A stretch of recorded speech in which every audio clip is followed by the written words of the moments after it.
Reality check. આકરી ગરમીના કારણે હાલ આકાશમાંથી અગનજ્વાળાઓ વરસી રહી છે। સરકાર દ્વારા આદેશ કરાયો કે જાહેર જનતા માટે તંત્ર દ્વારા તમામ જરૂરિયાતો પૂર્ણ કરાય, તેમાં પણ ખાસ કરીને ઠંડા પાણી અને ORSના પેકેટની ખાસ વ્યવસ્થા કરાય। ત્યારે શું તંત્ર દ્વારા લોકોને ગરમીથી બચાવવા માટે તમામ વ્યવસ્થાઓ થાય છે ખરી? શું થઈ રહ્યું છે જોઈએ ઝી24 કલાકનો આ ખાસ રિયાલિટી ચેક।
શોભાના ગાંઠિયા સમાન છે વોટર કુલર। કુલર તો છે પણ પાણી નથી। લાખો રૂપિયાનો ખર્ચ પાણીમાં।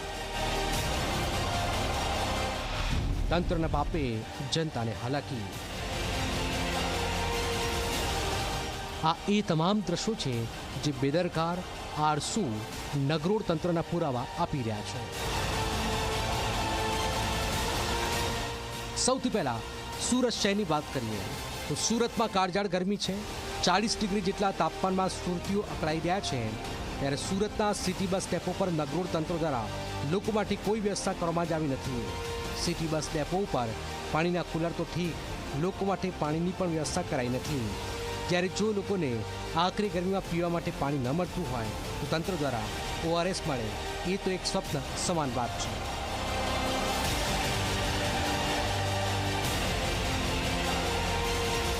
નહીં, સુરતમાં ગરમી તો બહુ પડી રહી છે, પણ પાણીની વ્યવસ્થા કાંઈ છે નહીં, તો આવી ગરમીના પાણી પીવા માટે પણ બહાર જવું પડે છે। હા, એ જ સમાજને પાણીની વ્યવસ્થા કરવી જોઈએ, અને પાણી પીવા માટે કોઈ વ્યવસ્થા નથી તો એની ખૂબ જરૂર છે। પાણીની વ્યવસ્થા છે એની બધી ગરમી વધી રહી છે, અને સુરત ડેપોમાં આજુબાજુમાં થાય પાણીની સુવિધા છે નહીં। નગરપાલિકાને કહેવાનું કે પાણીની સુવિધા દિવસે ને દિવસે કરે ને વધી રહી છે ગરમીના વિભાગમાં। આજે તાપમાન 45 ડિગ્રી તાપમાન જાય છે, જે પાણીની સુવિધા હોવી જોઈએ ઠંડા પાણીની કુલરની, તે અહીંયા નથી કરી। અમારી વિનંતી છે કે કુલરને ઠંડા પાણીની સુવિધા કરે મહાનગરપાલિકા। અત્યારે પાણી પીવા માટે ક્યાં જવું પડે છે?